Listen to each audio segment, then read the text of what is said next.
뉴욕시 공립학교의 도서 대부분이 인종 편향이 심각하다는 지적이 나오고 있습니다. 9월 실업률이 50년 만에 가장 낮은 3.7%로 떨어졌습니다. 뉴욕의 관문 JFK 국제공항이 최신 공항으로 탈바꿈합니다. 한국 외교부가 재외공관 조직에 대한 대대적인 축소 개혁을 단행할 계획이라고 밝혔습니다. 중앙선거관리위원회가 재외선거 관리 기반 조성을 위해 재외선거관리위원회 상설화를 추진하고 있습니다. 이상은 이 시각 주요 뉴스입니다. 시청자 여러분 안녕하십니까? KBN 뉴스입니다. 뉴욕시 공립학교의 도서 대부분이 인종 편향이 심각하다는 지적이 나오고 있습니다. 공립학교에서 교육 자료로 쓰이는 도서들이 주로 백인 저자가 썼거나 백인 주인공이 나오는 책들이라는 것입니다. 뉴욕시 교육정의연대가 대부분의 공립초등학교 영어 기본교육에 사용되는 책인 피어슨 레디젠과 티처스 칼리지 읽기 쓰기 프로젝트를 분석한 조사 결과 약 90%가 백인 저자가 쓴 책으로 아시안 히스패닉 흑인 저자는 약 10%에 불과한 것으로 나타났습니다. 또 뉴욕시 공립교 도서관에 비치되는 스칼라스틱도 백인 저자가 85%, 흑인 4%, 히스패닉과 아시안이 각각 2%로 백인이 압도적이었습니다. 도서의 주인공들도 백인에만 치우치는 것으로 나타났습니다. 피어슨 레디젠의 도서 중 백인 주인공은 46%인 반면 흑인 21%, 히스패닉 12%, 아시안은 9%였고 티처스 칼리지 도서의 백인 주인공은 73%, 흑인 22%, 히스패닉과 아시안은 각각 2%였습니다. 스콜라스틱 도서 중 백인 주인공의 비율은 59%, 흑인 26%, 히스패닉 4%, 아시안 4%로 나타났습니다. 한편 뉴욕시 공립교에 등록된 백인 학생은 총 학생 수의 15%로 히스패닉 41%, 흑인 26%, 아시안 16%에 못 미쳐 현재 가장 낮은 비율을 보이고 있는 상태입니다. 학부모들로 구성된 뉴욕시 교육단체 CEJ는 뉴욕시 학생들의 다양성을 고려한 통합적 도서 제공이 필요하다고 지적했습니다. 9월 실업률이 50년 만에 가장 낮은 3.7%로 떨어졌습니다. 취업자 수는 13만 4천 명 증가해 증가폭이 지난달에 비해 둔화됐습니다. 노동부가 오늘 발표한 9월 비농업 부문 고용 동향에 따르면 실업률은 8월 3.9%에서 9월 3.7%로 0.2%포인트 하락했습니다. 1969년 12월 이후 최저 수준입니다. 시장의 전망치 3.8%에 비해서도 낮은 수치입니다. 파타임 근로자까지 반영하는 넓은 범위의 실업률도 7.5%를 기록해 1년 전 8.3%보다 크게 하락했습니다. 9월 일자리 수는 13만 4천 개 증가했습니다. 7월 16만 5천 개, 8월 27만 개와 비교하면 증가폭이 다소 둔화됐습니다. 경제 전문가들의 전망치인 18만 명에도 미치지 못했습니다. 전문 비즈니스 서비스는 5만 4천 개, 의료 부문은 2만 6천 개, 운송 창고업은 2만 4천 개의 일자리가 늘어났으며 레스토랑, 호텔, 카지노 등의 일자리는 지난해 9월 이후 처음으로 감소했습니다. 이 같은 고용 개선에도 임금 증가폭은 아직 기대 수준에 미치지 못하고 있습니다. 지난달 모든 민간 부문의 근로자 시간당 평균 소득은 27달러 24센트로 지난해 같은 달에 비해 2.8% 증가했습니다. 임금 상승률은 2009년 글로벌 금융위기 이후 줄곧 3%에 미치지 못하고 있습니다. 뉴욕의 관문 JFK 국제공항이 최신 공항으로 탈바꿈합니다. 뉴욕주는 2025년까지 130억 달러를 투입해 터미널을 리노베이션 하겠다고 발표했는데요. 공항 보안 시스템도 강화하고 활주로도 재정비합니다. 지한샘 기자가 전해드립니다. 현재 6개의 여객 터미널을 가진 JFK 공항이 2개의 메인 터미널 형태의 최신 공항으로 다시 태어납니다. 앤드류 쿠오모 주지사는 어제 비영리 단체인 더 나은 뉴욕을 위한 협회 연설에서 JFK 공항의 리노베이션 세부 계획을 발표하고 JFK 공항을 21세기 교통 허브이자 세계에서 가장 좋은 공항 대열로 올려놓겠다는 포부를 밝혔습니다. 2025년 완공을 목표로 하는 이번 리노베이션 공사가 끝나면 JFK 공항은 지금의 U자 형태로 게이트가 늘어선 형태에서 2개의 메인 터미널이 연결된 구조로 바뀌며 터미널 부지도 11만 2천 평 정도가 늘어나 더 많은 국제 항공편을 수용할 수 있게 되고 항공기 환승도 더욱 편리해집니다. 이 밖에 공항 보안 시스템 강화와 활주로가 재정비되고 현재 공항 주변 교통 적체를 줄이기 위해 도로와 공항철도도 대폭 정비됩니다. 이번 리노베이션에 투입될 것으로 추정되는 금액은 130억 달러. 이 중 120억 달러는 민간에서 출자를 받기로 결정됐습니다. 70억 달러로 추산되는 남쪽 터미널은 외국 국제 항공사인 루프트한자, 에어프랑스, 대한항공, 일본항공의 투자를 받고 30억 달러 규모의 북쪽 터미널은 제트블루사가 투자하기로 했으며 10억 원 이상의 뉴욕주 공공자금이 공항 주변 도로를 정비하는 데 사용됩니다. 뉴욕주는 지난해 5,900만 명으로 집계된 JFK 공항 이용자 수가 리노베이션 후인 2030년에는 7,500만 명, 2050년에는 1억 명으로 늘어날 것으로 예상하고 있습니다. KBN 뉴스 지한샘입니다.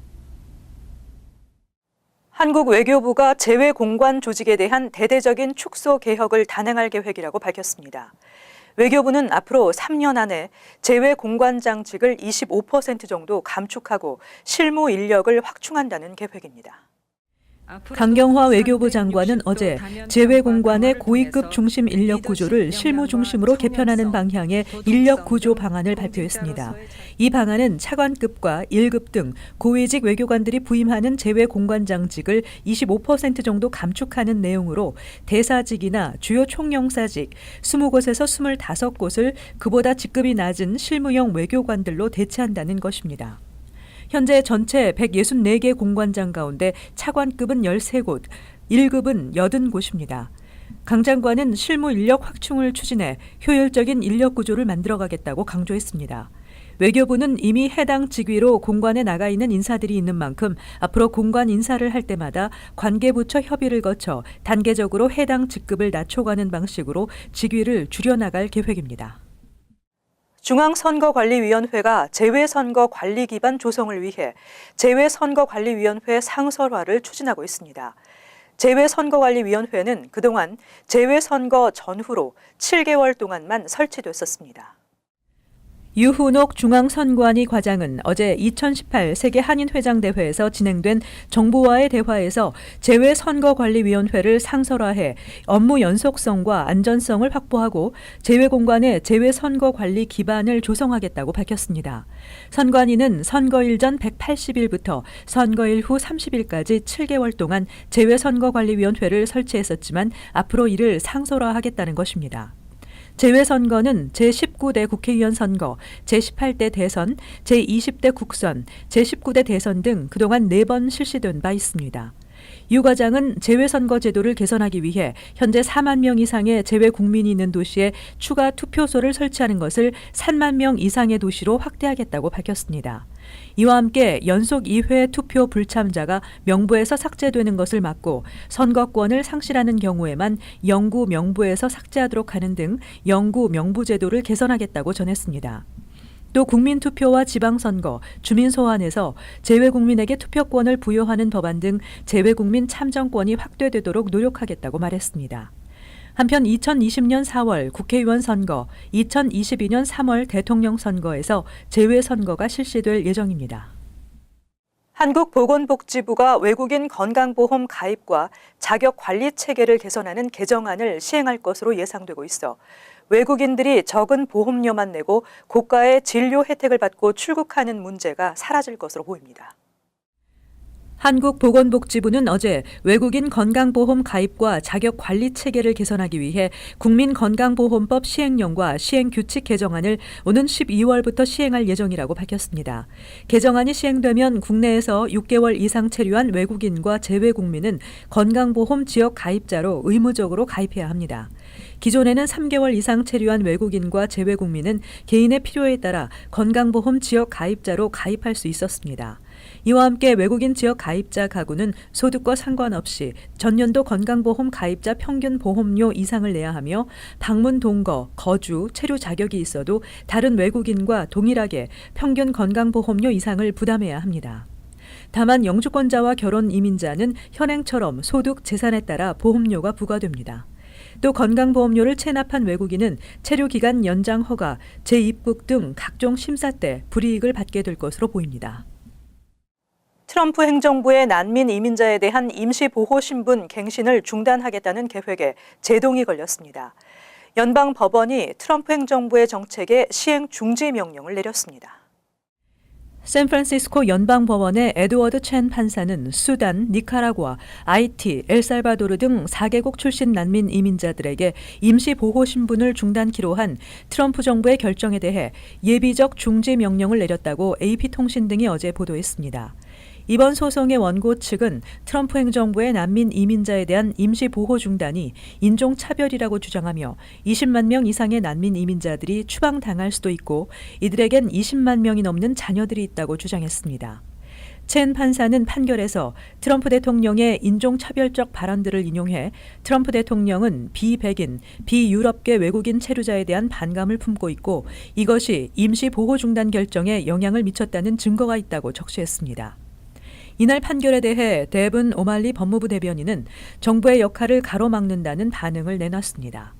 임시보호신분은 자연재해나 전쟁을 겪은 국가 출신에게 일시적으로 보호받을 수 있는 지위를 부여하는 제도로 약 30만 명의 사람들이 보호를 받았습니다. 뉴저지주 11학년생들은 내년부터 표준시험을 치르지 않아도 될 것으로 예상됩니다.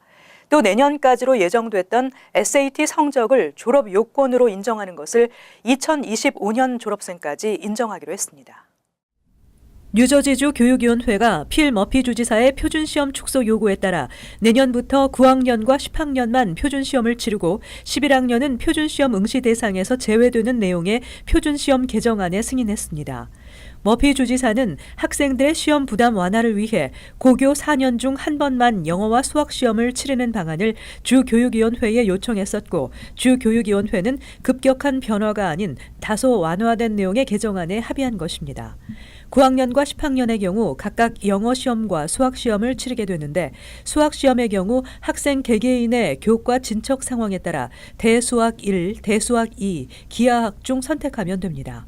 또 주교육위원회는 SAT 성적을 졸업 요건으로 인정하는 것이 내년 고교 졸업생까지였으나 2025년 졸업생까지 인정해주는 방안도 승인했습니다.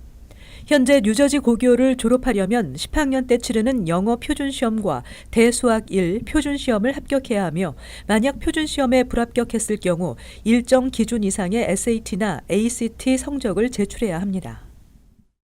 뉴욕시가 저소득층 세입자의 낮은 크레딧 점수를 회복시켜 높은 이자율을 부담하는 경제적 불이익을 줄이자는 취지에서 시행하고 있는 메이킹 렌트 카운트 시범 프로그램을 확대 운영합니다. 뉴욕시는 현재 크레딧 점수에 반영되지 않는 세입자의 렌트 납부 기록을 건물주, 주택 소유주의 모기지 납부 기록처럼 크레딧에 반영하는 내용의 메이킹 렌트 카운트 시범 프로그램을 운영해 왔습니다. 감사원은 이 프로그램을 지난해 사우스 브롱스 지역의 세입자 600여 명과 올해 퀸즈 파라코웨이의 오션베이 아파트 세입자 1,400가구를 대상으로 시행한 데 이어 세 번째로 맨하탄 로어 이스트 사이드 지역의 그랜드 스트리트 길드 아파트 세입자 600가구까지 확장 운영한다고 밝혔습니다. 감사원은 렌트 납부 기록이 신용평가기관에 보고돼 크레딧 점수에 반영될 경우 뉴욕시 세입자 76%의 크레딧 점수가 높아질 것으로 예상하고 있습니다. 이 가운데 57%는 평균 1에서 10점이 오르고 5명 중 1명은 평균 11점 이상 오를 것으로 추정됩니다. 감사원은 이번에 선정된 시범 대상 지역의 크레딧 점수는 평균 691점으로 상대적으로 높은 점수를 갖고 있지만 300에서 600의 점수를 보유한 세입자 비율도 19%가 넘는다며 이 프로그램을 잘 활용해 크레딧 점수가 크게 향상될 경우 자동차 보험료, 크레딧 카드 이자율, 융자, 휴대전화 등 경제적 혜택을 기대할 만하다고 전망했습니다. 이어서 LA 지역 한인사회 소식입니다. 45회 LA 한인축제가 오늘부터 4일 동안 진행됩니다. 한인들에게 인기가 많은 장터도 또 다양한 문화 행사도 더욱 풍성해진 모습으로 돌아왔습니다. 여준호 기자의 보도입니다. 1년 만에 돌아온 장터에 한인들의 발길이 끊이지 않습니다. 맛깔스러운 반찬과 특산물들을 맛보며 축제 분위기를 만끽합니다. 아니 뭐가 많네요. 뭐 조개조신이 뭐가 많아요. 메르치 두 포대, 또 그러고 매실 하나, 조청 하나 그렇게 4가지 샀어요. 나는 집에서는 그런 게 필요하니까. 함께하는 LA를 주제로 열린 제45회 LA 한인축제는 농수산 엑스포를 비롯해 수백여 곳의 업체들과 한국 지방자치단체들이 참가했습니다. 타주에서부터 멀게는 한국까지 수많은 사람들이 모이는 LA 한인타운 최대 규모의 행사인 만큼 참가 업체들도 손님 맞이에 한창입니다. And like today, we're here at the Korean LA Festival. That's one way where our staff can get out within the Asian community and get connected with everyone. 처음에는 저희들이 5년 전에 참가할 때만 해도 박대라는 생선이 생소하고 전라도 분들이 오신 분들이 알아주고 사셨는데 매년 이제 단골이 생기시고 전년도에 맛있게 드셨다는 분들이 온데 보람을 느끼고 올해는 편의성과 실용성도 대폭 강화됐습니다. 업체들의 부스 면적은 커졌고 방문객들의 휴식 공간을 위한 부지도 확장됐습니다. 샌마리노에다가 거기다가 우리 식사를 할 수 있는 테이블들 준비해 놓고 등 그런 상황입니다. 모든 게 우리가 또 그리고 부스들이 작년에는 9x9이었는데 이번에는 10x10으로 늘렸어요. 그래가지고 좀 스페이셔스 해가지고 루미하니까는 아마 오시는데도 쇼핑하시는데도 아마 불편이 없을 것으로 알고 있습니다. 내일부터는 축제 사상 처음으로 시도되는 유료 콘서트 등 다채로운 문화 공연들이 줄을 이을 예정입니다. 4일 동안 이어지는 이번 축제는 예년보다 더욱 풍성해진 먹거리와 볼거리로 한인들의 발길을 이끌 것으로 기대됩니다. MBC 뉴스 여준호입니다. LA 다운타운 지역에서 벼룩에 의한 전염병 감염 환자가 속출하고 있는 것으로 나타났습니다. 캘리포니아주 공공보건국은 최근 LA 지역에서 벼룩으로부터 전염되는 발진티푸스 감염 환자가 늘고 있다며 주민들에게 질병 예방에 대한 각별한 주의를 당부했습니다. 당국에 따르면 발진티푸스는 길고양이나 주머니쥐 등 야생동물을 통해 전파되는 질병으로 감염될 경우 고열과 두통, 발진 등의 증상이 나타납니다. 이와 관련해 당국은 발진티푸스 감염을 방지하기 위해선 야생동물이 몰리지 않도록 음식물 쓰레기를 제대로 처리하는 것과 반려견의 벼룩 관리를 꾸준히 하는 것이 중요하다고 강조했습니다. 이어서 간추린 소식입니다. 뉴욕주 보건국은 지난달 28일 이스라엘에서 뉴악 리버티 국제공항을 통해 입국한 한 여행객이 홍역 확진 판정을 받아 뉴욕과 뉴저지 일원에 홍역주의보를 내렸습니다. 보건국은 이날 오전 뉴악 공항을 이용한 사람들은 홍역에 감염될 위험이 있으며 이 홍역 감염자가 뉴욕주 라클랜드 카운티 곳곳을 지난달 29일부터 10월 1일까지 방문했던 것으로 나타나면서 이 지역 주민들도 홍역에 감염될 수 있다고 밝혔습니다. 미 질병통제예방센터가 만여 명을 상대로 설문조사한 결과 미국 성인 37%는 매일 패스트푸드를 먹고 있다고 답했습니다. 저소득층의 32%가 매일 패스트푸드를 먹고 있다고 답한 반면 중산층은 36%, 고소득층의 42%가 매일 패스트푸드를 먹는다고 답해 오히려 소득이 높을수록 더 자주 패스트푸드를 먹는 것으로 나타났습니다. 또 흑인의 42%, 백인의 38%가 매일 패스트푸드를 먹는다고 답했으며 히스패닉은 35.5%, 아시아계는 31%였습니다. 뉴욕시 보건국은 금연 캠페인으로 오는 18일까지 뉴욕주 금연 서비스 홈페이지를 통한 신청자에 한해 니코틴 패치를 나눠준다고 밝혔습니다.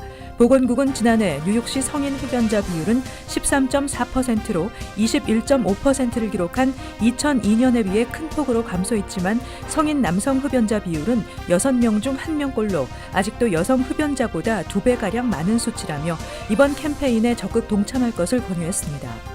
뉴저지주 버겐 카운티 리치필드 타운 내 도로 재포장 공사가 시작돼 교통 혼잡이 예상됩니다. 오는 10월 두 번째 주부터 시작되는 도로 포장 공사는 3개월 내 끝낼 것이라 알려졌지만 상황에 따라 최장 6개월도 소요될 것으로 보입니다.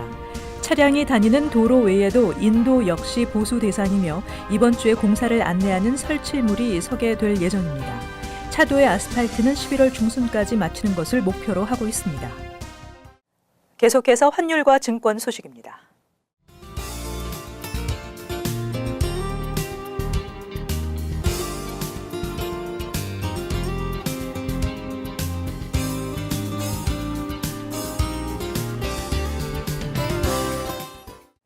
끝으로 날씨 전해드립니다. 토요일 흐리겠습니다. 낮 최고 기온은 70도, 섭씨 영상 21도, 밤 최저 기온은 64도, 섭씨 영상 17도. 일요일은 대체로 흐리고 습도가 있겠습니다. 월요일 곳에 따라 비가 내리겠고 습도가 예상됩니다. 이상으로 KBN 뉴스를 마칩니다. 시청해주신 여러분 고맙습니다.